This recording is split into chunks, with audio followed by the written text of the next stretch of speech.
আগরতলা ক্লাবের উদ্যোগে আগামী 4 এবং 5 জানুয়ারি 2025 চতুর্থবারের মতো বিশেষ রান্নার প্রতিযোগিতা অনুষ্ঠিত হতে চলেছে।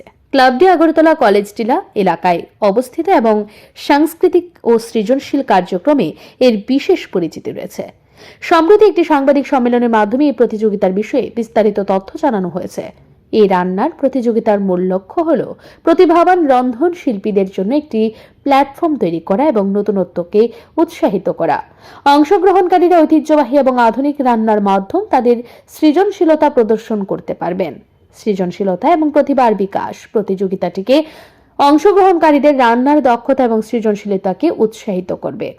এই প্রতিযোগিতায় নতুন নতুন রান্নার আইটেম এবং নিত্য নতুন রেসিপির উপর আলোকপাত করা হবে।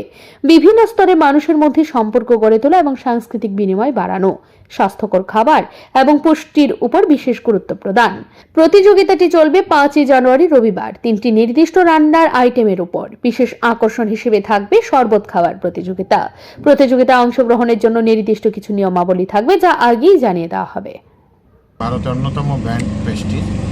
আমরা এখানে মূলত প্রথম দিন রান্নার প্রথম দিন বিভিন্ন রকমের যে সুস্বাদু খাবারের রেসিপি নিয়ে আলোচনা এবং বিভিন্ন রকমের যে খাদ্য এবং নতুন নতুন আইটেমের এখানে প্রদর্শন করা হবে।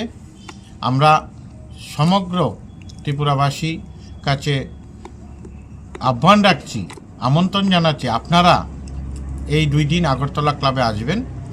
পাশাপাশি সবচেয়ে যেটা বিশেষ ব্যাপার থাকে, আমরা এই নিয়ে চতুর্থবার যেহেতু রান্না উৎসব করছি, 5 তারিখ রবিবার আমরা 3টা আইটেমের ওপর রান্না প্রতিযোগিতার আয়োজন করছি। এটা আমাদের ট্র্যাডিশন, এই নিয়ে চতুর্থবার একই থাকছে। আমাদের ভেজ আইটেমের মূলত আমরা এটা করি।